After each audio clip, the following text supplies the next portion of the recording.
Salut à tous et à toutes, ici Donny Jeep. Donc on se retrouve pour ce second épisode en fait de débrief sur la Star Wars Celebration. Donc pour ceux qui tomberaient là en cours, qui n'ont pas vu le premier épisode, vous pouvez aller le voir. Vous pouvez aussi, comme je l'ai dit dans la précédente vidéo, regarder tout de manière désordonnée. C'est comme vous le souhaitez. Toujours est-il, donc je rappelle que c'est un podcast que vous pourrez retrouver intégralement sur le site de la Taverne de l'Improbable, puisqu'on l'a fait un peu en crossover avec l'ami Tralvert, qui a participé donc avec moi au podcast, et avec Pierre Salard, qui est donc journaliste pigiste sur Geek le Mag et sur l'écran fantastique.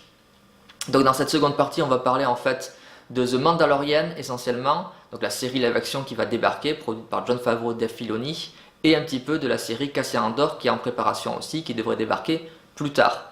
Sur ce, je vais pas en faire des tonnes et je vous laisse avec cette seconde partie. Sur Disney+, donc va sortir la série The Mandalorian. Donc pour rappel, donc Disney+ sera la plateforme de streaming de Disney qui sortira en novembre prochain aux États-Unis et à partir du début de l'année 2020 en Europe. On ne sait pas trop ce que va donner le catalogue en Europe, on verra bien. Au prix de 7 dollars si vous décidez de prendre l'offre américaine. Et donc, comme première série officielle pour la plateforme niveau de Star Wars, on a donc The Mandalorian, dirigé par Jon Favreau, avec différents réalisateurs dont Dave Filoni, et avec dans le rôle principal du Mandalorien, Pedro Pascal. Donc c'est ce qu'on a pu voir en leak, parce que si vous n'avez pas suivi la célébration, la plupart des vidéos dont on va parler étaient en quelque sorte off-panel. Il fallait réussir à choper des leaks sur internet de qualité moche, alors que il suffisait juste à Disney de les diffuser directement, parce qu'au final quasiment tout le monde les a vus. Donc qu'est-ce que vous avez pensé de ce que vous avez pu voir de ces leaks de vidéos, ou même du pitch global qu'est le Mandalorian? On peut commencer par Donnie, par exemple. Eh ben, déjà, le panel était vraiment sympa. On sent qu'il y a vraiment une super alchimie entre Favreau. Bon, on sait qu'ils sont amis depuis un bon moment, puisque Favreau avait été sur Clone Wars, puisqu'il doublait Pre-Vizsla, donc il était un personnage, un Mandalorien d'ailleurs. On sait que Favreau est un gros fan des Mandaloriens. On a appris durant le panel qu'en fait, il avait écrit depuis longtemps, il écrivait des idées de séries, et que c'est en le passant à Filoni, que Filoni après lui a dit, mais attends, on va le passer, ils l'ont passé après chez Lucasfilm Disney. On sait que Favreau, il a le vent en poupe chez Disney, hein, il a fait Jungle Book, là il fait le Roi Lion, on sait que c'est quand même un mec qui touche quand même pas mal. Il avait lancé aussi, c'est lui qui a lancé quelque part le MCU avec Iron Man, donc c'est un peu un mec qui est bien aimé par chez eux. Et donc j'ai bien aimé la chimie entre les deux, puisque Dave Filoni il va diriger, comme tu l'as dit, ça sera la première fois en live, le pilote, mais il a aussi beaucoup participé à la production. On sent que vraiment les deux ont bossé ensemble. Je pense que c'est un super duo. Donc déjà c'est super bien. Ce qu'on a vu au niveau des leaks, effectivement. Alors à mon avis, s'ils n'ont pas voulu le montrer, c'est parce que justement, je pense qu'ils veulent se concentrer sur vraiment le trailer en live action. Ils ont voulu, je pense, vraiment montrer officiellement que le trailer du 9 pour vraiment hyper sur le 9. Et je pense que c'est pour ça qu'ils n'ont pas voulu montrer le reste, alors qu'ils ont montré des trailers pour les séries d'animés ou les jeux vidéo. Donc à mon avis, c'est pour ça qu'on n'a pas vu The Mandalorian en trailer teaser officiel. Ce qu'on a vu, c'était super intéressant. On retrouve le côté très pratique, gritty qu'on avait dans Rogue One. Moi, j'ai eu beaucoup cette impression-là. On sent que Favreau, c'est un mec qui aime la trilogie originale. J'espère qu'il n'y aura pas trop de fanservice. Dans les extraits qu'on a vus, ils ont vraiment mis genre le Kowakan, Lizard Monkey qui est en train de cramer, les droïdes Gonk et tout ça. Bon, j'espère que ça sera pas abusé. Mais l'ambiance est vraiment bonne. Ce côté vraiment un peu espèce d'aventure. Alors, je pense qu'il y aura un fil directeur, mais cette aventure un peu très western. Ils ont parlé du western des trucs de Sergio Leone, ou alors c'était Yojimbo, je crois, le titre, le film avec qui vient de Kurosawa, mais voilà, ce Ouais. truc-là, espèce Moi, de personnage solitaire. j'avoue que lors de l'entrée du Mandalorian dans l'espèce de cantina, on ressent vraiment le côté Clint Eastwood, tu vois. Ouais, mais il a cité Pedro Pascal, Clint Eastwood ou alors Toshiro Mifune qui faisait ses rôles de samouraï ronin. Et puis comme on sait que les Mandaloriens, il y a un côté un peu aussi de samouraï, tu sais, ils ont toute une hiérarchie. Donc est-ce que c'est pas justement un type un peu qui fait plus partie d'un clan de Mandaloriens, donc est-ce qu'il n'y a pas ce côté ronin? Il a dit que c'était un gars qui était très gris comme personnage, tous les personnages sont gris. Et donc et puis c'était vachement bien parce qu'il parle très peu. Et on l'a toujours vu avec son casque. Et moi, je parierais que sur la série, on le verra très souvent avec le casque, peut-être tout le temps avec le casque. Tu vois, cette espèce il a pas de nom pour l'instant, cette espèce de personnage, c'est l'homme sans nom. C'est vraiment le truc qu'on a dans les trucs de sabre, pour les trucs japonais, ou les westerns de Léon avec Clint Eastwood. En fait, son nom dans la trilogie Dollar, même s'il appelle Blondin ce que tu veux, c'est l'homme sans nom en fait. Ouais. Donc c'est vraiment super intéressant et il y a vraiment une ambiance. La musique aussi, c'est le compositeur qui a bossé sur Black Panther. On sait que c'est un mec qui aime bien mettre des différents trucs un peu ethniques, tout ça. Et il y avait un mélange de western, de côté justement un peu japonais aussi. C'est la règle de la musique qu'on a écoutée. Il y a vraiment une super patte. La cinématographie est vachement bonne, donc franchement c'était très intéressant. Même la qualité est pourrie. Rajouter ce côté un peu gritty, série B, mais bien foutu. Donc franchement, moi je suis vraiment hypé.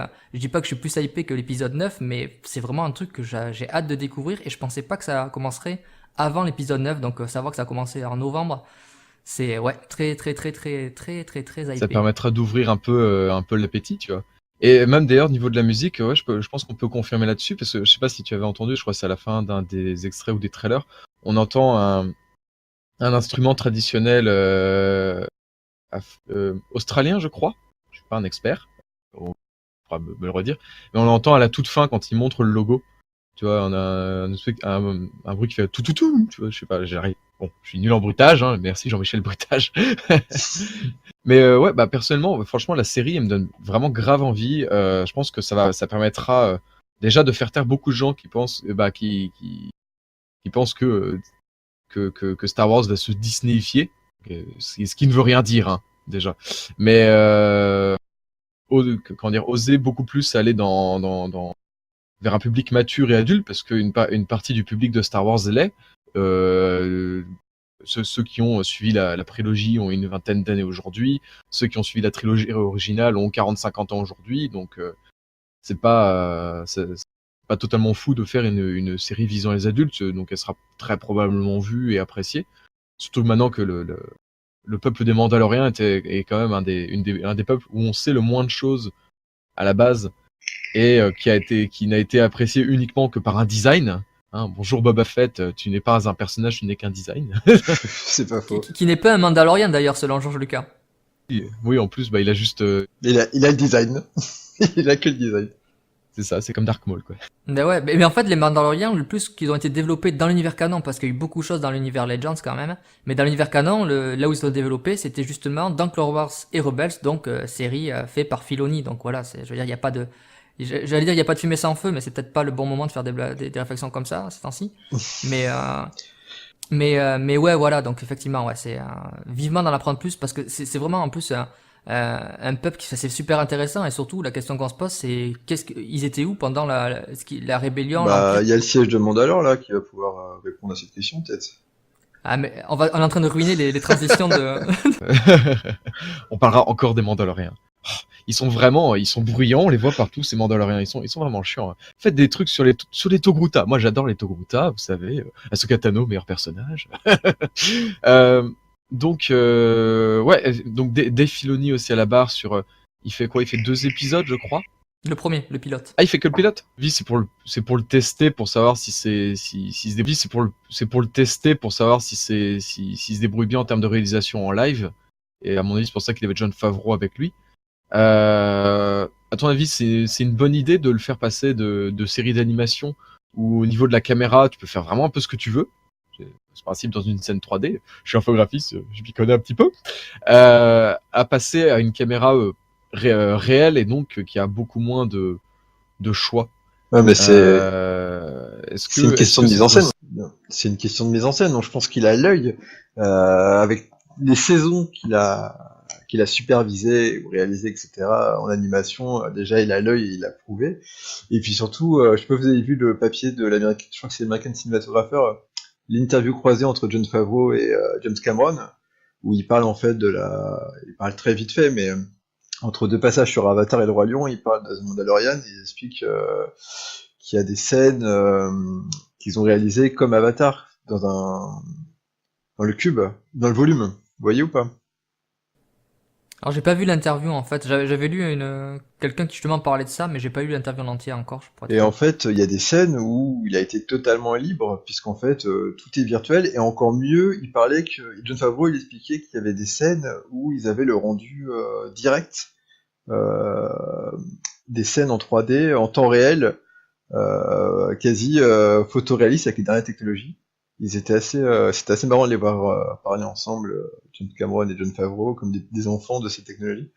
Et, euh, et Filoni a accès avec ça il a accès à des outils qui rappellent quelque part peut-être l'animation et devrait pas être perdu. Et puis en plus, j'ai confiance en lui parce que c'est quand même peut-être ce qui se rapproche plus d'un héritier spirituel de George Lucas dans l'équipe actuelle de Lucasfilm.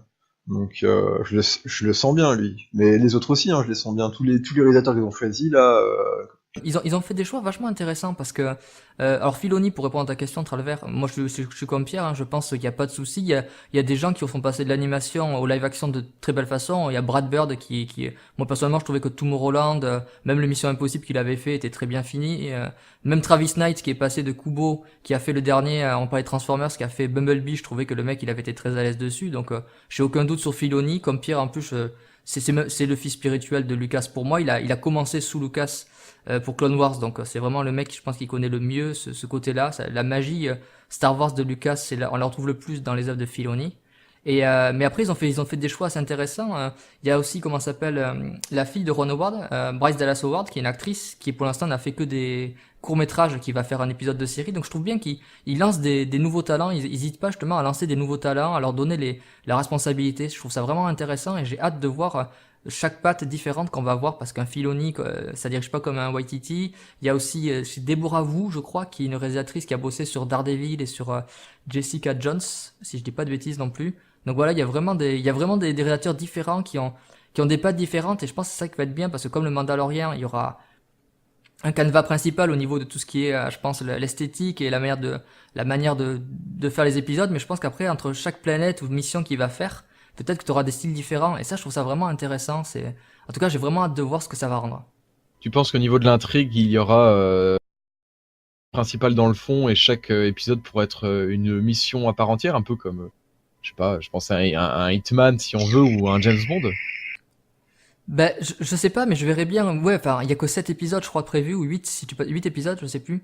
Donc, je pense qu'il y aura il y aura un grand fil directeur, mais je serais pas surpris qu'il y ait qu'il y ait ce côté-là un peu feuilletonesque, tu vois, de voir un peu la galaxie avec ce type-là, voilà, c'est un chasseur de primes, donc autant en profiter de ce côté-là de primes, tu vois, de découvrir des histoires, des personnages qui viennent à un épisode, qui disparaissent, pour avoir ce côté un peu comme les feuilletons, justement, de sabre que t'avais, japonais, ce côté-là, pas baby cart quoi, mais tu vois, ou même dans les animés, genre Samurai Champloo, tu vois, Samurai Champloo, ce genre de truc-là. Ouais. Et je serais pas surpris qu'il y ait ce côté un petit peu, ouais, un peu comme ça. Il se Enfin, balade de village en je sais pas. village, sauvant la veuve et tuant l'orphelin.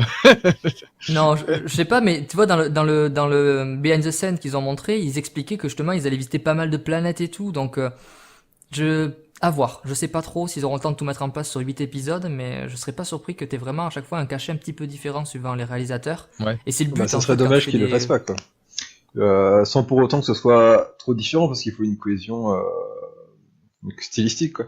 Mais l'idée que il y ait plusieurs produits qui soient très différents, c'est exactement ce dont je rêvais en 2012. C'est-à-dire, pourquoi pas, ils le feront pas, mais un film noir Star Wars, un film plus samouraï, une comédie musicale, j'en sais rien, mais utiliser Star Wars comme un autre univers, comme notre monde, mais faire autant de genres de films que tu veux, quoi, ou de séries par ailleurs. À mon avis, Star Wars, c'est un des univers qui s'y prête le plus Ah, c'est clair. à y faire un peu ce qu'on veut, quoi. Déjà, rien que si on reste juste sur les films, il y a déjà trois styles de films en un à chaque fois, tu vois. Bah, même au niveau des films, on a eu 3 styles différents, parce qu'entre la saga Skywalker, Rogue One qui est plus adulte, et Solo qui est plus aventure, c'est quand même des films assez différents.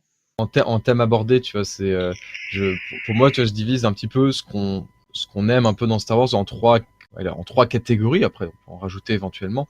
C'est en gros, tu peux aimer le côté force, les Jedi, tout ça, ou alors la pègre, tout ce qui est les chasseurs de primes, les contrebandiers, Han Solo, tout ça, ou alors le côté guerre et stratégie avec l'Empire contre les rebelles, tu vois. Et techniquement, ce genre de série permettrait de se focuser sur des thèmes qu'on verrait pas forcément dans un film, tu vois. Justement, tu dis une série. Moi, je verrais bien, franchement, une série d'enquête noire. Sur Coruscant, dans les bas-fonds de Coruscant, Underworld, j'adorerais qu'ils sortent les 50 scénarios qui sont dans le placard, là, avec Ron Moore et tout, qui ont écrit dessus. Oh là là, j'adorais. une série noire avec Dr. Aphra, ou d'aventure avec Dr. Aphra, moi je suis pour. Hein, tu sais. Bah, Docteur Who, ça serait plus du côté archéologie. J'aimerais, moi, le côté archéologie qui le ressorte. Après, pour les films, tu vois, tu dis les genres, mais ils les ont fait parce que Rogue One, c'est vraiment un film de guerre et c'est même un film de guerre un peu dans la veine des Douze Salopards ou même, je dirais, enfin, t'as le côté 7 mercenaires, mais t'as le côté aussi, alors, en français, je sais plus comment ça s'appelle. The Big Red One, le film de Samuel Fuller, c'était totalement ça, tu vois, avec Mark Hamill dedans, tiens, comme par hasard. Et quand tu prends Solo, en fait, t'as un côté western, mais t'as un côté film noir. Tout le côté, enfin, c'est les codes du film noir. Hein. Kira, c'est un personnage de film noir. La pègre, c'est ça, en fait, avec le méchant qui te double, qu'on croit que c'est pas le méchant. C'est les codes du film noir. C'est genre le faucon maltais, quoi, en fait. C'est exactement ça. J'aimerais bien qu'ils fassent vraiment au fond du genre, parce que Rogue One et Solo, ils ont ces codes, mais en même temps trop Star Warisé. C'est plus ce que j'imaginais en 2012, mais c'est pas encore tout à fait ça. Bon, c'est sûr qu'ils ont pâti ces deux-là de leur production chaotique, mais j'aimerais bien qu'ils aillent encore plus loin, et je pense qu'ils n'arriveront pas en format film. Il faudrait que ce soit vraiment sous forme série qu'ils oseraient. Effectivement, ouais. Mais d'ailleurs, c'est ce qu'ils ont fait sur Clone Wars, parce que Clone Wars, t'as des arcs, c'est vraiment des trucs de genre, en fait. Ils ont même fait un King Kong, en fait, tu vois. Ou Clone Wars, tu sais l'arc où il y avait que des droïdes qui sont tout seuls, une bande de droïdes avec un petit, je sais plus le nom de leur petit chef. Ça, c'était une super idée, et continuer à essayer de creuser dans ces trucs qui sont un peu différents des autres épisodes. Moi, j'aimerais bien qu'ils fassent ça avec d'autres séries, quoi. Mais Underworld, j'aimerais vraiment le voir, quoi. Ça restera ma grande frustration, quoi. Qu'est-ce que vous pensez du niveau des acteurs, avec Pedro Pascal dans le rôle du Mandalorian, ou sinon donc on a Gina Carano, qu'on a pu voir donc dans Deadpool et dans d'autres films. J'ai vu ça très rapidement. Werner Herzog, si je me trompe pas, si j'ai cru comprendre qu'il jouerait le grand méchant de la saison ou de la série en tout cas. Et Carl Weathers qui a joué dans les Rocky. C'était Apollo Creed pour ceux qui se Et souviennent. Predator. Ah oui, dans Predator aussi. Oui, c'est vrai. Et voilà, qu'est-ce que vous pensez de ce casting-là? Moi, à mon avis, ça a l'air d'être un casting aux petits oignons. En tout cas, pour commencer, c'est plutôt pas mal. Hein. Mais et Giancarlo Esposito là, Gus de Breaking Bad, j'adore qu'il soit dedans, quoi. Moi, je me suis fait l'intégral il y a pas longtemps, et il joue un méchant exceptionnel, donc j'aimerais. Là, il joue aussi un méchant, et rien que ça me fait trop plaisir. Sinon, le cast, moi, il me paraît parfait, quoi. J'ai rien à redire tant que j'ai pas vu la série. Il y a Nick Nolte, non, qui joue dedans aussi, Nick Nolte.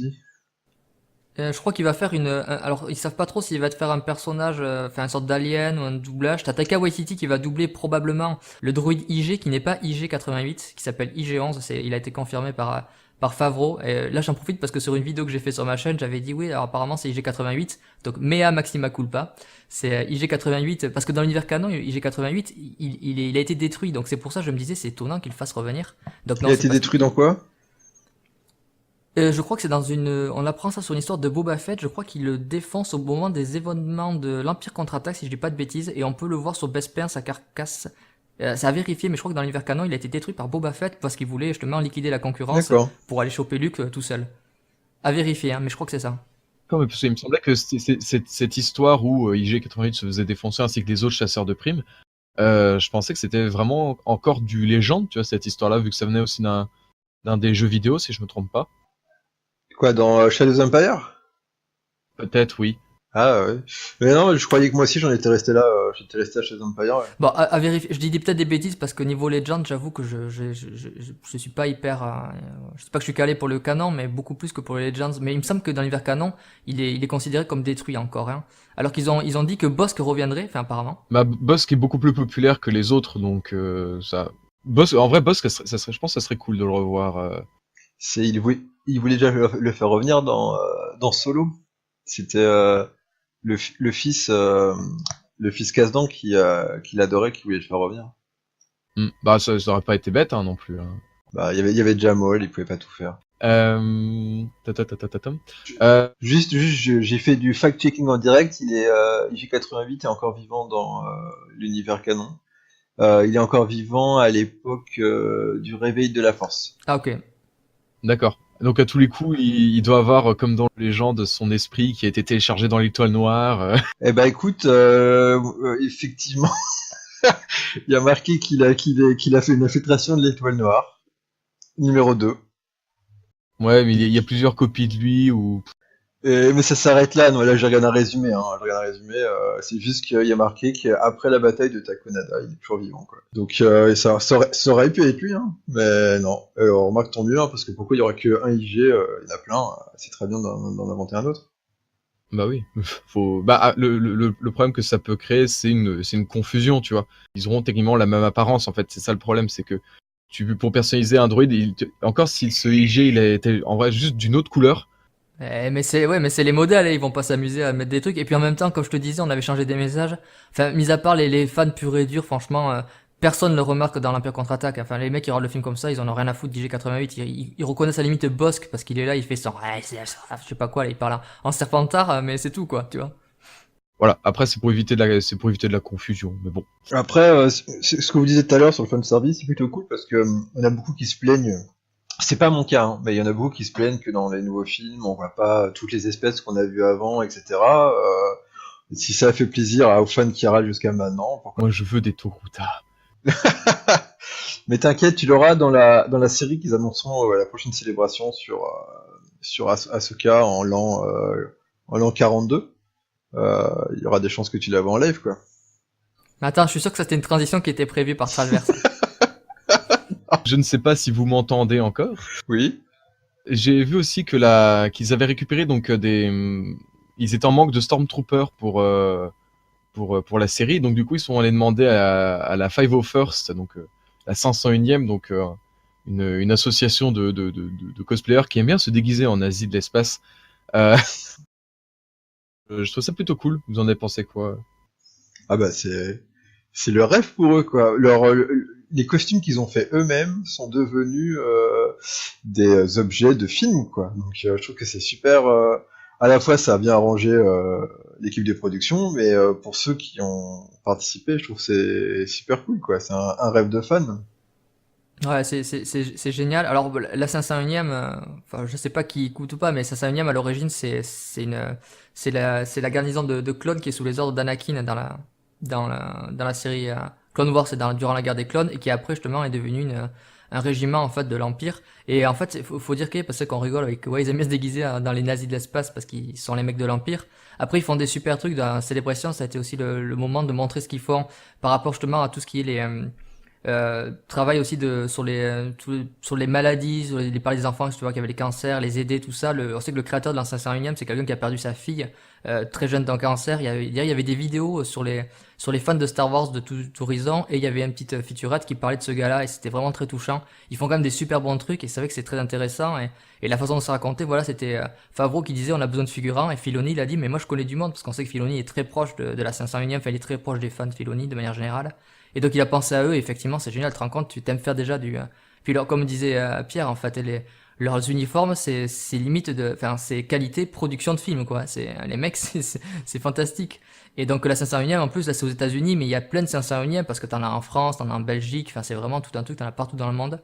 Et c'est vrai que c'est vachement cool voilà, qu'ils viennent de faire de la figuration, enfin franchement là tu te rends compte, enfin toi t'es là, on te dit ouais tu veux faire mais même moi si je fais, tu vois, le mec, l'espèce d'alien pourri qui se fait buter en arrière-plan en 2 secondes, mais je signe des 2 mains, quoi, tu vois, ou de une main si on me la coupe, tu vois, mais Et c'est sûr, je pense que tout le monde signe pour ça. Après, oui, je blaguais sur le fait quand je disais les nazis de l'espace, mais c'est la 501e. On voit souvent des vidéos sur internet de groupes qui vont dans les hôpitaux pour voir les gosses. Plutôt ça, en vrai, c'est plutôt sympa, quoi. c'est extraordinaire. Le boulot qu'ils font, et pendant très longtemps, c'est eux qui ont un peu, quand à l'époque de Lucas n'avait pas revendu, il y avait que Clone Wars qui maintenait un peu Star Wars en vie, et puis après t'avais tout ce qui était l'univers étendu.